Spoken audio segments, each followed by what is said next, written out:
Seja bem-vindo ao Arquivo das Guerras, o seu santuário diário de crônicas, onde o aço dos campos de batalha encontra a imortalidade do espírito humano, resgatando das sombras do tempo os feitos que definiram o destino de nações e o valor de homens comuns. Imagine carregar um segredo de um inimigo por 3 décadas, no calor da Segunda Guerra Mundial, em meio ao gelo da Itália. Um soldado alemão deu seu último suspiro nos braços de um pracinha brasileiro com um pedido desesperado: diga que amei ela. No Arquivo das Guerras de hoje, revelamos a jornada obsessiva de um brasileiro que cruzou oceanos e décadas para cumprir uma promessa feita na agonia da morte. Prepare-se para descobrir como um fio de amor sobreviveu às metralhadoras e ao tempo. O inverno de 1944 na região dos Apeninos, na Itália, não era apenas uma questão de temperatura, mas uma barreira física e psicológica que parecia querer esmagar qualquer resquício de esperança. Para os soldados da Força Expedicionária Brasileira, a FEB, as montanhas eram um labirinto de granito e gelo, onde o silêncio da neve era frequentemente estilhaçado pelo rugido seco da artilharia pesada. O cenário era de uma desolação absoluta. As oliveiras centenárias estavam reduzidas a esqueletos de madeira queimada, apontando para um céu permanentemente cinzento, enquanto a névoa subia dos vales como o hálito de um gigante adormecido.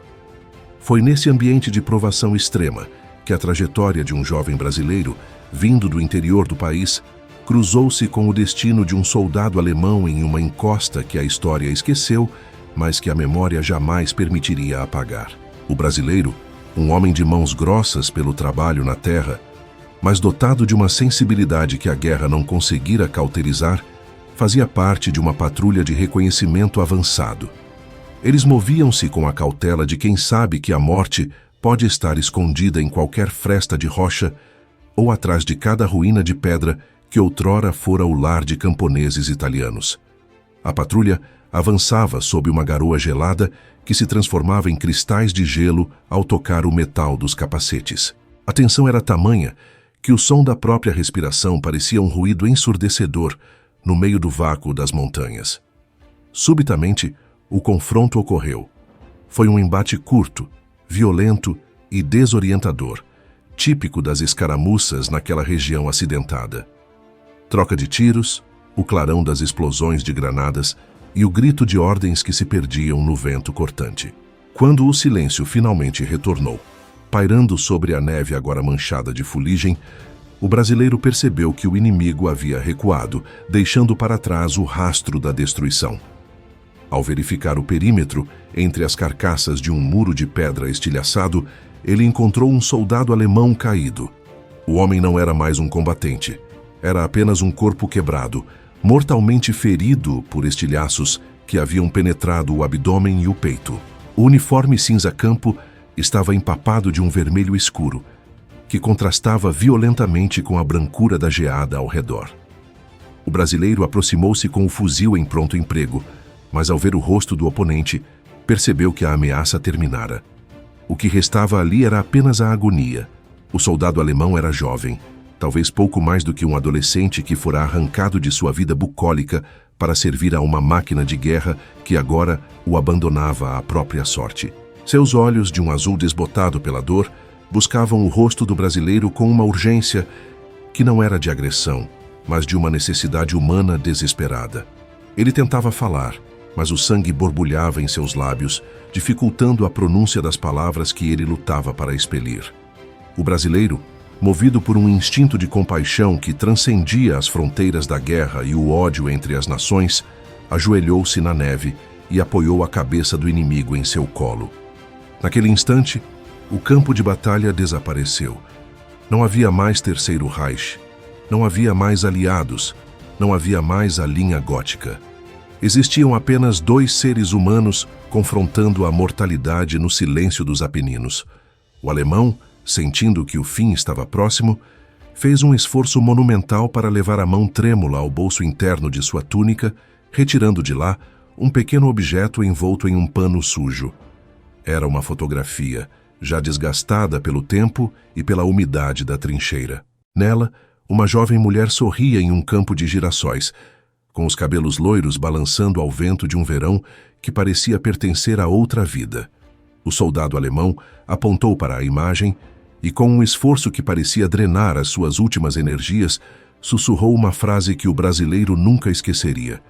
Mesmo sem dominar o idioma inimigo, a cadência das palavras e a intensidade do olhar transmitiram a mensagem com uma clareza absoluta.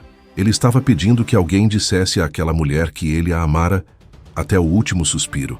O brasileiro viu as lágrimas escorrerem pelo rosto pálido do alemão, abrindo sulcos na fuligem da batalha.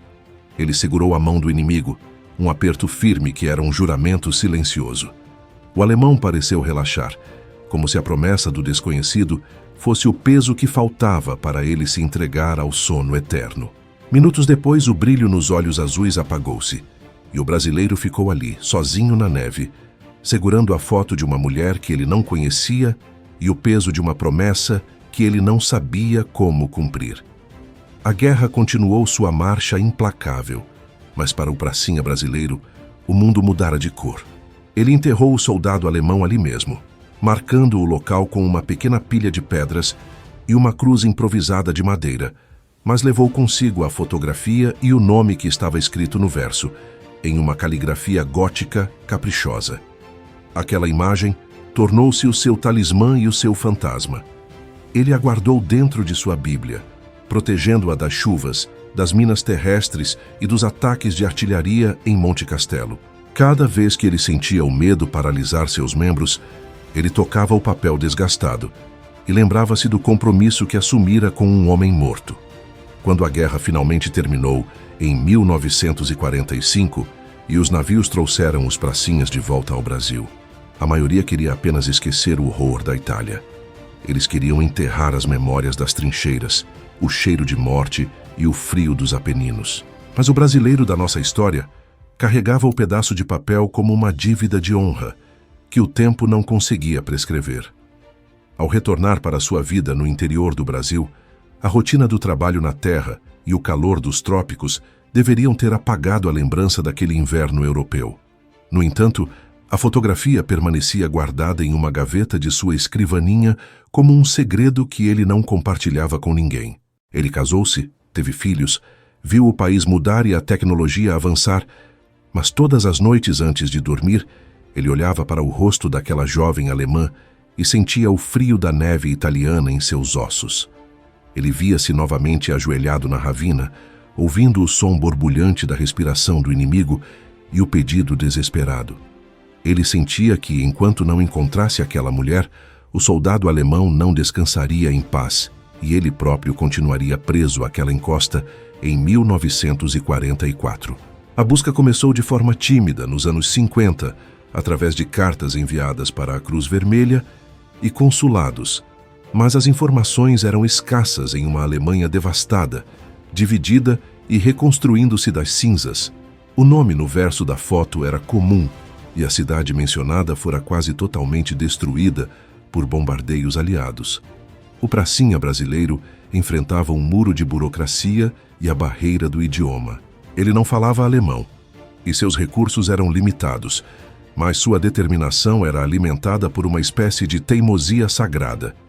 Ele passou os anos 60 escrevendo para registros paroquiais, associações de veteranos e órgãos de busca de refugiados. Muitas vezes recebia respostas negativas ou simplesmente o silêncio. Seus amigos veteranos diziam que ele estava louco, que a mulher provavelmente já morrera, ou se esquecera do soldado. Mas o brasileiro sabia que o amor que vira nos olhos do moribundo não era algo que desaparecia com o tempo. Ele via a fotografia como um fragmento de humanidade que sobreviveria a todos os exércitos. Ele começou a estudar alemão por conta própria, usando dicionários velhos e gramáticas básicas, apenas para conseguir ler os registros e escrever suas cartas com mais precisão. A busca tornara-se o seu propósito silencioso, uma missão que ele cumpria enquanto o mundo ao seu redor girava em direção à modernidade. Na década de 70, com os filhos já crescidos e uma estabilidade financeira conquistada com muito esforço, o brasileiro decidiu que era hora de realizar o passo final. Ele economizou cada centavo de sua pensão e de suas economias de vida para viajar até a Alemanha. Sua família estava preocupada, achando que ele estava em uma busca quixotesca por um fantasma. Mas ele sabia que o círculo da guerra só se fecharia quando ele entregasse aquela mensagem. Ao desembarcar em solo alemão, 30 anos depois de ter visto o inimigo cair, ele sentiu um choque de realidade. A Alemanha que ele encontrou não era o cenário de ruínas da propaganda de guerra. Era uma nação moderna, mas que ainda carregava as cicatrizes invisíveis do conflito. Ele viajou para a pequena cidade mencionada no verso da foto, um lugar que fora reconstruído com a precisão germânica, mas que mantinha o traçado das ruas medievais. Com a fotografia na mão, ele começou a caminhar pelas praças e a conversar com as pessoas mais velhas, mostrando a imagem da jovem nos girassóis e perguntando por um nome que ele agora pronunciava com a reverência de uma oração. A busca naquela cidade durou semanas. Ele visitou cemitérios, arquivos de prefeituras e lares de idosos. Muitas vezes as pessoas olhavam para a foto e balançavam a cabeça negativamente. Ou lembravam-se de famílias que haviam partido durante a grande migração forçada do pós-guerra. O brasileiro sentia o desânimo começar a pesar em seus ombros, mas ele continuava a caminhar, movido por uma força que ele não sabia explicar. Foi em uma pequena confeitaria, perto da igreja principal, que ele encontrou a primeira pista real. Uma senhora idosa, ao ver a foto, parou por um longo tempo e seus olhos se encheram de lágrimas. Ela reconheceu a jovem na foto.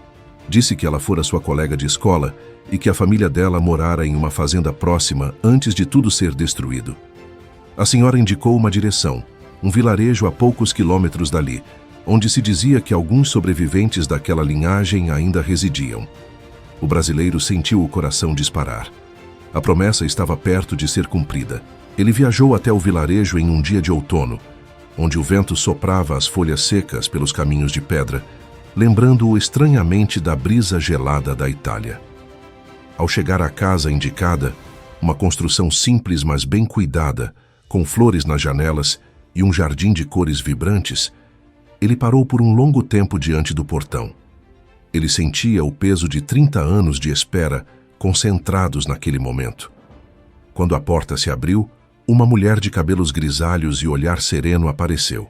Ela tinha rugas que contavam histórias de provação, mas a estrutura de seu rosto e a cor de seus olhos eram inconfundíveis. Era ela. A jovem do campo de girassóis agora era uma senhora que atravessara a história e sobrevivera para ver o mundo mudar. O brasileiro aproximou-se lentamente, retirou a fotografia da Bíblia que carregava consigo e a estendeu para a mulher. O silêncio que se seguiu foi preenchido apenas pelo som do vento. A mulher pegou a foto com mãos trêmulas. Ao ver a imagem de si mesma, décadas mais jovem, e ao reconhecer a caligrafia de seu amado no verso, ela soltou um suspiro profundo que pareceu liberar uma dor guardada por uma vida inteira. O brasileiro começou a falar, usando o alemão que estudara com tanto esforço. Ele contou sobre o encontro na encosta da montanha, sobre a neve da Itália, sobre a compaixão que sentira pelo inimigo e sobre as últimas palavras do soldado. Ele disse exatamente o que o alemão pedira. Ele amou você até o fim. Ele queria que você soubesse disso. A mulher sentou-se em um banco de madeira no jardim e chorou silenciosamente, abraçada à fotografia que o brasileiro preservara contra todas as probabilidades. Ela contou que ele fora dado como desaparecido em combate e que ela passara anos esperando por uma notícia, uma carta ou um sinal que nunca chegara. Ela nunca se casara, mantendo viva a memória de um amor que a guerra tentara apagar. Aquele encontro no Jardim Alemão foi a conclusão de um drama que começara em 1944. O brasileiro sentiu um peso imenso ser retirado de sua alma. Ele cumprira sua missão. Ele fora o mensageiro de um amor que as metralhadoras não conseguiram destruir e que o tempo não pôde silenciar. Ele e a mulher conversaram durante toda a tarde, trocando histórias sobre dois mundos que se uniram por causa de um momento de agonia e de uma promessa de honra. Ele mostrou o local no mapa onde o soldado fora enterrado e ela prometeu que um dia viajaria até a Itália para colocar flores naquela encosta esquecida. Ao se despedirem, a mulher agradeceu ao brasileiro com um abraço que selou a amizade entre dois povos que um dia foram inimigos. O pracinha voltou para o Brasil, com a sensação de que a cobra finalmente terminara de fumar. Ele podia agora olhar para as montanhas de sua própria terra e ver apenas a paz. A jornada do brasileiro tornou-se um relato de honra entre os veteranos da FEB. Ela mostra que a Força Expedicionária Brasileira não levou para a Itália apenas a coragem do combate, mas a mística da cordialidade e o respeito pela vida humana, mesmo em sua forma mais oponente. O brasileiro que procurou a mulher por 30 anos provou que o valor de um homem é medido pelas promessas que ele mantém quando ninguém está olhando. Ele transformou um ato de guerra em um monumento ao amor e à decência. O Arquivo das Guerras resgata essa memória para que nunca esqueçamos que, sob as fardas e as ideologias, bate um coração que busca conexão e paz. A fotografia, agora de volta ao seu lugar de origem, permanece como o testemunho silencioso de que a humanidade é a única vitória que realmente importa no final de todos os conflitos. Aquele encontro no Jardim Alemão, banhado pela luz suave de um outono que parecia pedir permissão para existir, foi muito mais do que a entrega de um objeto físico. Foi a conclusão de uma odisseia espiritual que atravessara décadas e oceanos. A mulher de cabelos grisalhos, cujos dedos agora acariciavam a superfície gasta da fotografia, parecia estar em um estado de suspensão temporal, onde o presente e o passado fundiam-se em uma única nota de melancolia e alívio. O pracinha brasileiro sentado ao seu lado observava o impacto silencioso de suas palavras. Ele percebia que, ao cumprir aquela promessa, ele não apenas entregara uma mensagem, mas devolvera a essa mulher a dignidade de uma história que a guerra tentara truncar com o silêncio do desaparecimento. Por 30 anos, ela vivera com a ferida aberta da incerteza, sem saber se o homem que amara a abandonara, se mudara de lado ou se simplesmente fora engolido pela terra gelada da Itália sem um pensamento para ela. Agora, através da voz de um antigo inimigo, ela recebia a confirmação de que fora o último refúgio mental de um soldado no momento da agonia. O brasileiro descrevia os detalhes daquela encosta nos Apeninos com uma precisão que só a memória traumática e afetuosa consegue manter. Ele falava sobre como o sol, mesmo escondido atrás da névoa, parecia ter parado para ouvir o sussurro do alemão. Ele contou como guardara a foto dentro de sua Bíblia, protegendo-a não apenas dos elementos, mas do esquecimento que costuma soterrar os derrotados. Para a mulher, ouvir aquele relato era como reconstruir o altar de sua própria juventude. Ela contou ao brasileiro, através de gestos e da ajuda mútua para entender as palavras, como a vida na Alemanha do pós-guerra fora uma sucessão de reconstruções amargas. Ela falava sobre a fome, sobre o medo dos bombardeios que ainda ecoavam em seus sonhos e sobre a pressão social para que ela seguisse em frente e encontrasse outro companheiro. Mas algo nela, uma intuição ou talvez uma teimosia do coração, a impedira de fechar aquela porta. Ela mantivera a esperança de que, de alguma forma, o destino traria uma resposta. E a resposta viera na forma de um homem vindo de um país tropical, um ex-combatente que dedicara sua maturidade a caçar o rastro de uma desconhecida. O impacto desse gesto de honra reverberava por toda a pequena vila alemã.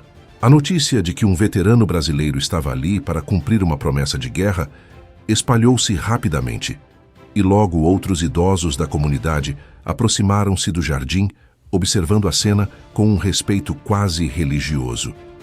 Eles viam no brasileiro a personificação de uma virtude que a guerra quase extinguira: a lealdade ao ser humano acima das bandeiras. O pracinha sentia que a sua missão transcendera o pedido individual do soldado alemão.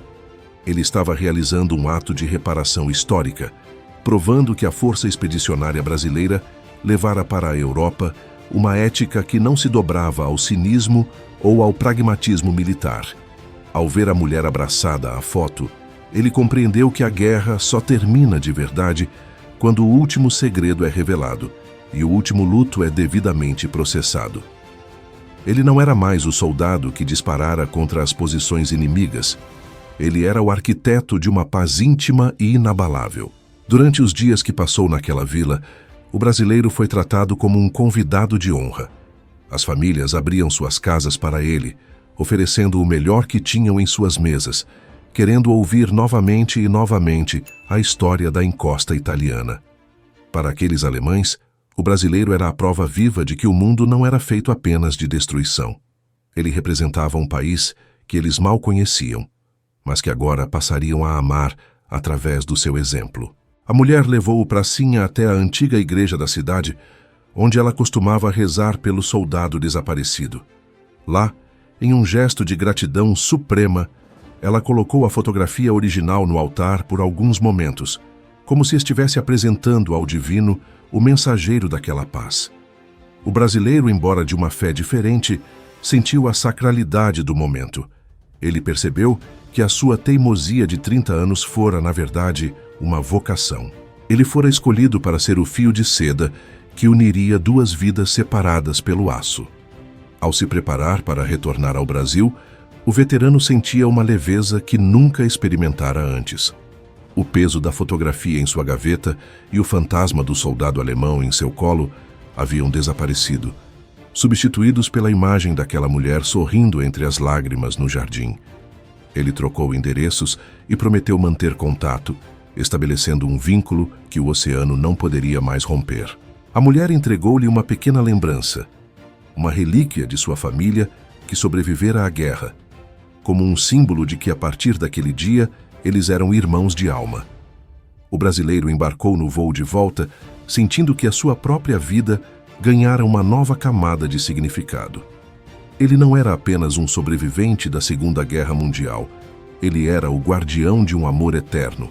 Ele olhava pelas janelas do avião e não via mais as nuvens como a fumaça da artilharia, mas como o véu que protege a paz conquistada através da honra. De volta ao Brasil, a história de sua jornada começou a ser compartilhada entre os círculos de veteranos e, eventualmente, chegou ao conhecimento do público. O pracinha, no entanto, mantinha a sua modéstia habitual. Ele não se via como um herói extraordinário, mas como um homem que fizera o que era certo. Ele costumava dizer aos seus filhos e netos que a maior coragem não está em apertar o gatilho, mas em sustentar a palavra dada no momento da morte. Ele explicava que o Brasil fora para a guerra para defender a liberdade e que a liberdade só faz sentido se vier acompanhada da compaixão. A sua trajetória tornou-se um exemplo para as novas gerações de militares, mostrando que o soldado brasileiro é, por natureza, um agente de humanidade. O Arquivo das Guerras resgata esse relato para que o exemplo deste homem continue a iluminar o nosso entendimento sobre a decência nacional. Anos depois, o brasileiro recebeu uma carta vinda da Alemanha. Era daquela mulher. Ela contava que finalmente tivera a coragem de viajar até a Itália, seguindo o mapa que ele desenhara. Ela visitara a encosta da montanha e encontrara o local onde o brasileiro fizera a pequena cruz de madeira 30 anos antes. Ela levara consigo flores de girassol e passara a tarde ali, em silêncio, sentindo que o círculo da vida estava fechado. Ela escreveu que, ao olhar para aquelas pedras italianas, ela não sentiu ódio pela guerra, mas uma gratidão imensa pelo brasileiro que guardara o segredo. Ela sentia que o seu amado fora cuidado em seus últimos momentos por um homem de luz, e isso era o suficiente para que ela vivesse o restante de seus dias em paz. O veterano chorou ao ler aquelas palavras, sentindo que a sua promessa ecoaria para além do seu próprio tempo de vida. O legado desta busca obsessiva é a prova de que a identidade brasileira possui uma resiliência moral única. Em um mundo que muitas vezes valoriza a frieza técnica e o esquecimento conveniente, o pracinha que procurou a mulher por 30 anos destaca-se como um farol de integridade. Ele provou que a honra não é um conceito abstrato, mas uma prática cotidiana que exige sacrifício e paciência. O seu ato de amor pelo próximo, manifestado no cuidado com a memória de um inimigo, é a síntese da nossa participação na Segunda Guerra Mundial. Nós fomos lá para lutar contra o mal, mas fomos principalmente para restaurar o bem em sua forma mais simples e poderosa. A fotografia da mulher nos girassóis, que hoje provavelmente reside em algum porta-retratos na Alemanha ou em um museu de veteranos, é o testemunho silencioso de que o afeto é a única força capaz de sobreviver à barbárie. A trajetória deste herói brasileiro nos ensina que nunca é tarde para cumprir um dever moral. 30 anos podem parecer uma eternidade para a burocracia ou para a política. Mas para o coração que mantém um juramento, o tempo é apenas o palco onde a verdade aguarda o seu momento de brilhar. O brasileiro que cruzou o Atlântico para dizer "Ele amou você", realizou o maior disparo de toda a guerra. Um disparo de luz que atravessou as trevas do esquecimento. Ele mostrou que o Brasil é o país da mão estendida e da promessa mantida. No grande arquivo da memória nacional, este relato ocupa um lugar de honra, lembrando-nos de que a nossa maior condecoração não é feita de metal, mas da gratidão que deixamos no rastro de nossas ações. A cobra fumou com a dignidade de quem sabe que a vida é sagrada e que o amor é a única vitória eterna. O veterano partiu deste mundo com a consciência tranquila de quem não deixou nenhuma dívida espiritual para trás. Ele costumava dizer que esperava reencontrar o soldado alemão do outro lado para lhe dizer que a mensagem fora entregue. Ele imaginava o aperto de mãos entre dois antigos adversários em um campo de paz que não conhecia fronteiras. A sua história continua a emocionar a todos os que acreditam que a decência é a base da civilização. O Arquivo das Guerras se orgulha de narrar esse episódio, pois ele resume tudo o que acreditamos, que a história é feita de grandes batalhas, mas o que a torna imortal são os pequenos gestos de humanidade que ocorrem no meio do caos. O brasileiro que procurou a mulher por 30 anos é a personificação desse ideal. Que este relato sirva como uma bússola para todos nós em nossos próprios conflitos cotidianos. Que saibamos honrar as nossas promessas e que tenhamos a coragem de ver no outro, mesmo no adversário, a mesma necessidade de amor e reconhecimento que carregamos em nós. O Brasil brilhou no fronte italiano através da pólvora, mas brilhou muito mais através da compaixão de homens como este Pracinha. A missão dele foi cumprida com uma perfeição que desafia o tempo. Ele provou que o amor é invencível e que a honra brasileira é um patrimônio que devemos preservar com o mesmo zelo que ele dedicou àquela fotografia. A fumaça da cobra agora é a névoa da paz que protege a memória de um encontro que mudou vidas e uniu nações através de um pedido de morte que se tornou um hino à vida. A encosta da montanha na Itália, o jardim na Alemanha e a escrivaninha no Brasil são os 3 pontos de um triângulo de redenção que a história guardou para nós. Eles nos mostram que a geografia do afeto é maior que qualquer mapa militar. O pracinha brasileiro voltou para a sua terra, o soldado alemão descansou em paz e a mulher pôde finalmente sorrir novamente. Tudo isso porque um homem decidiu que o silêncio da morte não seria a última palavra. Ele escolheu a fala, escolheu a busca e escolheu a honra. O Brasil é grande porque os seus filhos foram gigantes de alma no meio do maior conflito da humanidade. No grande arquivo da memória nacional, o brasileiro e a mulher da foto caminham agora na eternidade, lembrando-nos de que, ao final de tudo, a vida só faz sentido se for vivida com integridade. Finalizamos este relato com o respeito devido à memória de todos os pracinhas que souberam ser humanos quando o mundo mais pediu crueldade. Que a trajetória deste veterano continue a nos inspirar a nunca desistir de nossas buscas por justiça e por amor. A cobra fumou, a guerra acabou e a mensagem foi entregue. A glória é eterna e a honra brasileira é inabalável. O Arquivo das Guerras agradece por você nos acompanhar e espera que esta história de superação e lealdade permaneça viva no seu coração como um lembrete de que o bem é a única resposta sustentável para o mal. O soldado alemão e o pracinha brasileiro agora são parte da nossa própria história de esperança. As montanhas da Itália hoje guardam o silêncio da paz, mas se soubermos ouvir com o coração, ainda poderemos escutar o eco das vozes que se uniram para salvar uma lembrança. O Brasil fez a sua parte, e a humanidade, graças à coragem de um homem comum, saiu vitoriosa mais uma vez. A fumaça da cobra agora é a névoa da memória que protege e imortaliza este ato de amor absoluto. A missão está encerrada, mas o exemplo permanece para sempre. O Brasil brilhou no fronte, e a luz desse brilho é eterna. Que saibamos ser herdeiros dessa honra todos os dias. A história termina aqui, mas o impacto deste gesto de 30 anos ecoará para sempre na eternidade da nossa memória nacional.